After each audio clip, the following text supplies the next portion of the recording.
Taste the Daily. பல்வேறு கோரிக்கைகளை வலியுறுத்தி திருவாரூரில் திருத்துறைப்பூண்டி முத்துப்பேட்டை தாலுகாக்களைச் சேர்ந்த லாரி உரிமையாளர் சங்கத்தினர் கண்டன ஆர்ப்பாட்டத்தில் ஈடுபட்டனர். திருவாரூர் மாவட்டம் தமிழ்நாடு நுகர்பொருள் வாணிப கழக முதுநிலை மண்டல மேலாளரை கண்டித்தும் கோவிலூரில் உள்ள தமிழ்நாடு நுகர்பொருள் வாணிப கழக சேமிப்பு கட்டிடத்தில் உள்ள இடைப்பாலத்தை பழுது நீக்க வேண்டும் உள்ளிட்ட கோரிக்கைகளை வலியுறுத்தி ஆர்ப்பாட்டம் நடைபெற்றது.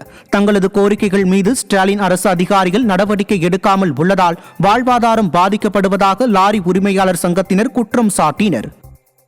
அரசுட்டு இந்த நியாயமான கோரிக்கை 6 கோரிக்கையை ஏற்படுத்தினா நாங்கள் பாட்டில் ஓட்டிக்கிட்டு இருப்பாங்க. எங்கள் வாழ்வாதாரமே பாதிக்குதுங்க. இதனால இதை நம்பியே 460 வாகனம் இருக்கு, 1000 டிரைவ் ஓட்டுநர்கள் இருக்காங்க, 500 ஓனர்கள் இருக்காங்க. கடுமையாக பாதிக்கப்படுறாங்க. வாரத்துக்கு 1 லோடு தான் வருது. ரெண்டாவது இன்னொரு முக்கியமான விஷயம் என்னன்னு கேட்டிங்கன்னா, எங்களுக்கு ஃபுல் ரேக் போடுற அளவுக்கு வேக்கன்ட் பொசிஷன் கொடுத்துருக்காங்க. இருந்தாலும் எங்கள் நிர்வாகத்தில் எங்களுக்கு வாங்கி கொடுக்க மாட்டுறாங்க. 10 நாளைக்கு ஒரு நட ஆஃப் ரேக் அரிசி போடுறாங்க. அதனால எங்கள் சுமை தூக்குவோரும் பாதிக்கப்படுறாங்க, லாரி ஓனர்களும் பாதிக்க. திண்டுக்கல் மாவட்டம் கொடைக்கானல் அருகே அட்டுவம்பட்டி பகுதி சுடுகாட்டில் எரிமேடை இல்லாததால் திறந்த வெளியில் சடலங்களை எரிப்பதாக மக்கள் வேதனை தெரிவித்துள்ளனர். 18 கிராமங்களைச் சேர்ந்த பொதுமக்கள் பயன்படுத்தி வரும் இந்த சுடுகாட்டில் எரிமேடை, பாத வசதி மற்றும் தண்ணீர் உள்ளிட்ட வசதிகள் இல்லாமல் உள்ளது. இதனால் வண்டிகளில் தண்ணீர் எடுத்து வந்து திறந்த வெளியில் ஈமசடங்கு செய்து எரிக்கும் நிலை உள்ளதாக மக்கள் குற்றம் சாட்டுகின்றனர். மதுரையில் சேதமடைந்து குண்டும் குழியுமாக காட்சியளிக்கும் சாலைகளால் வாகன ஓட்டிகள் கடும் சிரமத்திற்கு உள்ளாகி வருகின்றனர். தெற்கு மாரட் வீதி உள்ளிட்ட மாநகரின் பல்வேறு சாலைகள் போக்குவரத்திற்கு லாய்க்கற்ற நிலையில் கடுமையாக சேதமடைந்து காணப்படுகிறது. ஜல்லிக்கற்கள் பகிர்ந்து காணப்படுவதால் வாகன ஓட்டிகள் அவ்வப்போது விபத்தில் சிக்கி காயமடைகின்றனர். இதுகுறித்து புகார் அளித்தும் ஊழலில் திளைக்கும் மாநகராட்சி நிர்வாகம் எந்த நடவடிக்கையும் எடுக்கவில்லை என பொதுமக்கள் குற்றம் சாட்டியுள்ளனர். மதுரை மாவட்டம் சோழவந்தான் அருகே விக்கிரமங்கலம் கிராமத்தில் உள்ள குளம் முறையாக பராமரிக்கப்படாமல் பாசி படர்ந்து காணப்படுவதாக அப்பகுதி மக்கள் குற்றம் சாட்டியுள்ளனர். குளத்தில் குப்பைகள், கழிவுநீர் கலக்கப்படுவதாலும் முறையாக பராமரிக்கப்படாததாலும் பாசி படர்ந்து காணப்படுகிறது. இதனால் அப்பகுதியில் துர்நாற்றம் வீசுவதாகவும் தொற்றுநோய் ஏற்படும் அபாயம் உள்ளதாகவும் மக்கள் வேதனை தெரிவித்துள்ளனர். திறனற்ற திமுக அரசு ஏரி குளங்களை தூர்வாராததாலேயே கிராம பகுதி குளங்கள் குப்பை கூளங்களாக காட்சியளிப்பதாக மக்கள் குற்றம் சாட்டியுள்ளனர். சென்னை மயிலாப்பூரில் இளைஞர்களின் வாழ்வை சீரழிக்கும் 83 போதை மாத்திரைகள் சிக்கியது. மயிலாப்பூரை சேர்ந்த சந்தோஷ், ரவிக்குமார் ஆகியோரிடமிருந்து போதை மாத்திரைகள் கைப்பற்றப்பட்டன. போதைப் பொருள் புழக்கத்தை கட்டுப்படுத்தாத திராணியற்ற விடிய அரசின் பொம்மை முதல்வர், வாய் கூசாமல் குறை கூற முடியாத ஆட்சி என தம்பட்டம் அடிப்பதாக பொதுமக்கள் குற்றம் சாட்டுகின்றனர்.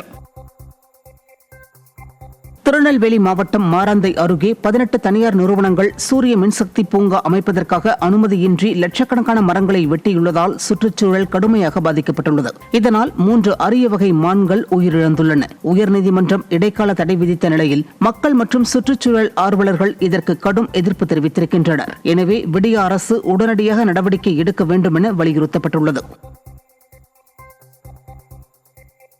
சேலம் மாவட்டம் மேட்டூரில் நடைபெற்ற உங்களுடன் முதல்வர் முகாமில் மக்கள் யாரும் வராமல் வெறிச்சோடியதால் அரசு ஊழியர்கள் செல்போனில் கேம் விளையாடி பொழுதை கழித்தனர். விளம்பரத்திற்காக நடைபெறும் இத்தகைய முகாம்களில் பெறப்படும் மனுக்களுக்கு தீர்வு கிடைப்பதில்லை. இந்நிலையில் மேட்டூர் நகரின் 20, 21, 24 ஆகிய வார்டுகளுக்காக நடைபெற்ற முகாமில் 14 துறையை சேர்ந்தவர்கள் பங்கேற்றும் குறைந்த அளவிலேயே பொதுமக்கள் பங்கேற்றதால் காலி நாற்காலிகளுடன் முகாம் வெறிச்சோடியது.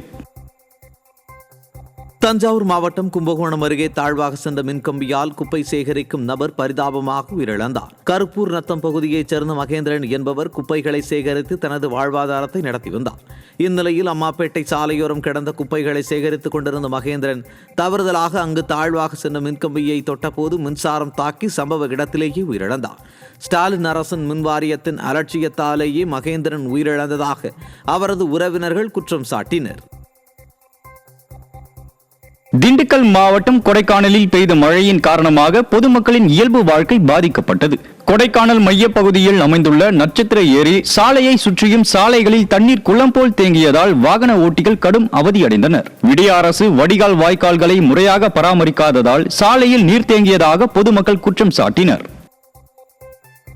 காஞ்சிபுரம் மாவட்டம் ஸ்ரீபெரும்புதூர் அருகே கால்வாய் ஆக்கிரமிப்பு காரணமாக விவசாயம் பாதிக்கப்படுவதாக விவசாயிகள் வேதனை தெரிவித்திருக்கின்றனர். இறையூரில் உள்ள தேவநேரி ஏரியின் நீர்வழி பாதையில் தனிநபர் ஒருவர் மண் மற்றும் கட்டிட கழிவுகளை கொட்டி ஆக்கிரமித்து வருவதாக கூறப்படுகிறது.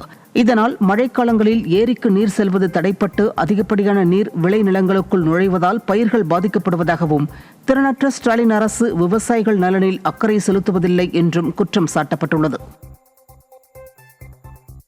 விழுப்புரம் மாவட்டம் திண்டிவனம் அருகே உயர் அழுத்த மின்சாரம் காரணமாக 50க்கும் மேற்பட்ட வீடுகளில் மின்சாதன பொருட்கள் சேதமடைந்தது. ரோசனை கிராமத்தில் திடீரென வந்த உயர் அழுத்த மின்சாரத்தால் TV, mixie, AC, phone, fridge உள்ளிட்ட மின்சாதன பொருட்கள் பழுதானது. சீரற்ற மின்சாரம் வருவதாக ஏற்கனவே பலமுறை புகார் அளித்து மின்வாரியத்துறை அதிகாரிகள் நடவடிக்கை எடுக்காததே இதற்கு காரணம் என குற்றம் சாட்டிய பொதுமக்கள் இழப்பீடு வழங்க கோரி பழுதடைந்த மின்சாதன பொருட்களுடன் திண்டிவனம் திருவண்ணாமலை சாலையில் மறியலில் ஈடுபட்டனர்.